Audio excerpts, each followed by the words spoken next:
দেশের বস্ত্রশিল্পকে বিশ্ব দরবারে আরও শক্তিশালীভাবে তুলে ধরতে শুরু হলো ভারত টেক্স 2026।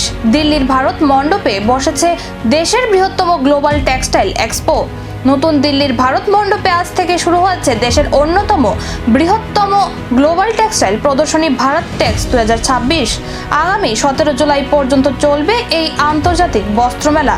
আয়োজকদের দাবি, এবারের প্রদর্শনীতে 20টিরও বেশি দেশ, 7,000-এর বেশি আন্তর্জাতিক ক্রেতা, 1600-রও বেশি প্রদর্শক এবং প্রায় 1,30,000 ব্যবসায়ী ও শিল্প প্রতিনিধির অংশগ্রহণের সম্ভাবনা রয়েছে। বস্ত্র, ফ্যাশন এবং সাস্টেইনেবিলিটি কে কেন্দ্র করে আয়োজিত এই মেলায় মূল লক্ষ্য ব্যবসা, রপ্তানি ও বিনিয়োগ বৃদ্ধি করা, পাশাপাশি দেশি বিদেশি সংস্থার মধ্যে নতুন অংশদারিত্ব গড়ে তোলা এবং ভারতের টেক্সটাইল শিল্পকে বিশ্ববাজারে আরও শক্তিশালী অবস্থানে পৌঁছে দেওয়াও এই প্রদর্শনীর অন্যতম উদ্দেশ্য।